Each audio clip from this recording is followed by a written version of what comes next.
UPPL দলৰ হৈ বানপানীত বিধ্বস্ত হোৱা বিভিন্ন বানাক্ৰান্ত পৰিয়াল লগতে ব্যক্তিসকলক আমি আমাৰ ফালৰ পৰা মানে উদ্বেগ প্ৰকাশ কৰিছোঁ আৰু বিশেষকৈ এই সময়ত আমি ক'ব বিচাৰিছোঁ যে মহামান্য ৰাজ্যপাল ডাঙৰীয়াক আমি অনুৰোধ জনাইছোঁ যে যিমান ক্ষতিগ্ৰস্ত পৰিয়াল বা ব্যক্তিসকলক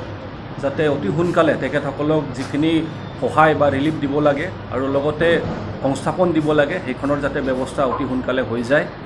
আৰু বিশেষকৈ আমি আমাৰ BTCৰ এডমিনিষ্ট্ৰেটৰ মহাদেৱক অনুৰোধ জনাব বিচাৰিছোঁ যে বিশেষকৈ আমি জানো যে ৰিলিফ কেম্পতো বহুত মানুহ থাকিব লগা হৈ আছে যাতে ছ'চিয়েল ডিষ্টেঞ্চিং বা আমাৰ এতিয়া কৰোনা ভাইৰাছৰ এটা ট্ৰাক চলি আছে বা পজিটিভ কেছেছ বাঢ়ি আছে এই সময়ত যাতে সেইটো বিষয় লৈ তেখেতসকলে বিশেষ পদক্ষেপ গ্ৰহণ কৰে সেইটো আমি অনুৰোধ জনাইছোঁ আৰু লগতে আমি ক'ব বিচাৰিছোঁ যে যিখিনি সুবিধা কৰি দিব লাগে যাতে আমাৰ এডমিনিষ্ট্ৰেটৰ ডাঙৰীয়াই বা ৰেছপেক্টিভ ডিষ্ট্ৰিক্ট কমিশ্যনাৰসকলে যাতে এইবিলাক ব্যৱস্থা কৰি দিয়ে যেন আৰু বিশেষকৈ আজিৰ এই প্ৰেছ মিটত আমি ক'ব বিচাৰিছোঁ যে দুদিনমান আগত আমাৰ গৈবাৰী সমষ্টিৰ BPF দলৰ মনোনীত প্ৰাৰ্থী বিশেষকৈ ক'ব বিচাৰোঁ চণ্ডী বসুমতাৰী ডাঙৰীয়া তেখেতে দুই এষাৰ কথা আমাৰ UPPL দলৰ সভাপতি প্ৰমোদ বড়ো ডাঙৰীয়াৰ বিষয়ে কৈছে আমি ক'ব খোজোঁ যে তেখেতৰ যিখিনি কথা বা যিখিনি মন্তব্য দাঙি ধৰিছে সেইখিনি কমপ্লিটলি ভিত্তিহীন আমি সেইখিনিত কোনো যুক্তি নাই কোনো যুক্তিযুক্ততা নাই আমি সেইখনক বুলি হাস্যকৰ বুলিও ক'ব পাৰি কাৰণ তেখেতে কৈছে যে আমাৰ প্ৰমোদ বড়ো ডাঙৰীয়াই হেনো কৰাপশ্যন কৰিছে কিন্তু আমি জানো যে যিসকল ক্ষমতাত থাকে পাৱাৰত থাকে বা যিসকলৰ তাত ফাণ্ড আহে টকা পইচা আহে বা যিসকলৰ তাত স্কিমবিলাক আহে আঁচনিবিলাক আহে আমি জানো যে সেইটো যোৱা 17 বছৰৰ পৰা সেইটো কমপ্লিটলি BPF চৰকাৰ চলি আহি আছে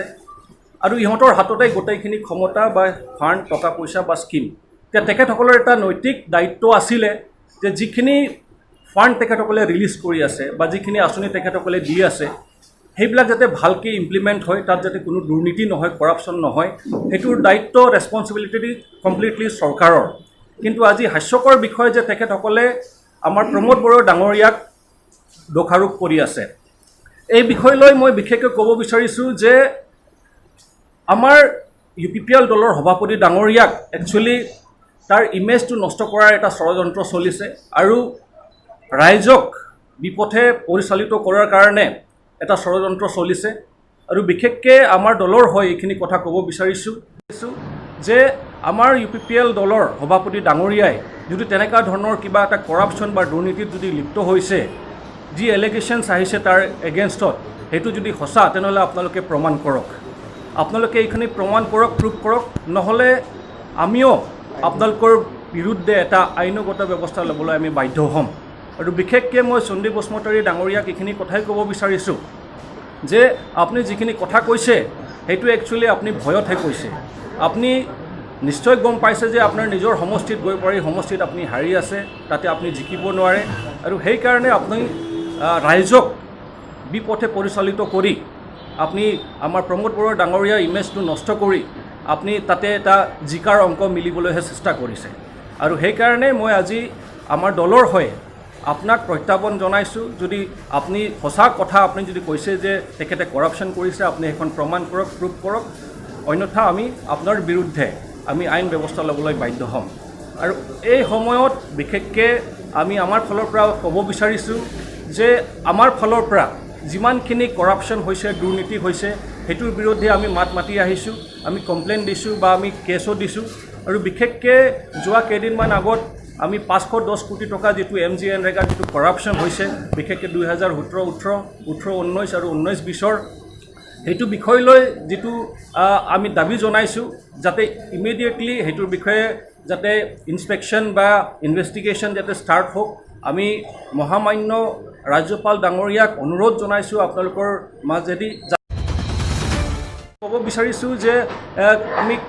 বহুকেইদিন হ'ল আমি যিটো 1000 কোটি টকা যিটো কেলেংকাৰী হৈছে বিভিন্ন বিভাগত আমাৰ BPF চৰকাৰ থকাৰ সময়ত যিটো বিভিন্ন বিভাগত যিখিনি কেলেংকাৰী হৈছে দুৰ্নীতি হৈছে সেইটোৰ বিষয়ে আমি অনুৰোধ জনাইছোঁ আমাৰ মহামান্য ৰাজ্যপাল ডাঙৰীয়াক যাতে অতি সোনকালে সেইটোৰ বিষয়েও যাতে এনকুৱাৰী হয় আৰু সেইটোৰ বিষয়ে যিমান দোষী আছে তেখেতসকলক যাতে তেখেতসকলৰ বিৰুদ্ধে যাতে উচিত ব্যৱস্থা লোৱা হয়, তেখেতসকলক যাতে পানিছমেণ্ট দিয়া হয়, সেইটো বিষয়ে বিশেষকৈ আমি আমাৰ ফালৰ পৰা এটা অনুৰোধ জনাইছোঁ। আৰু বিশেষকৈ এই সময়ত আমি ক'ব বিচাৰিছোঁ যে বিশেষকৈ আমি যদি চাওঁ টাউন কমিটি বা মিউনিচিপাল বৰ্ড এতিয়াও ফাংচন কৰি আছে, কিন্তু আমি বিশেষকৈ জানো যে এইসকল বডি বা আৰ্বান বডিজসকল আমি BPF চৰকাৰ থকাৰ সময়ত BPFৰ যিবিলাক নেতৃবৰ্গ সকল আছে তেখেতসকলে তেখেতসকলক বাছনি কৰিছিলে বা তেখেতসকলক সেইখিনি পদ দিয়াইছিলে। আৰু আমি জানো যে গোটেইখিনি যিমান মিউনিচিপাল বৰ্ড আৰু টাউন কমিটিৰ নেতৃবৰ্গসকল আছে বা অফিচিয়েল কেইটা আছে তেখেতসকলক আমাৰ BPF দলে বা ৰাজনৈতিক দল হিচাপত তেখেতক এপইণ্ট কৰা হৈছে। আৰু এই সময়ত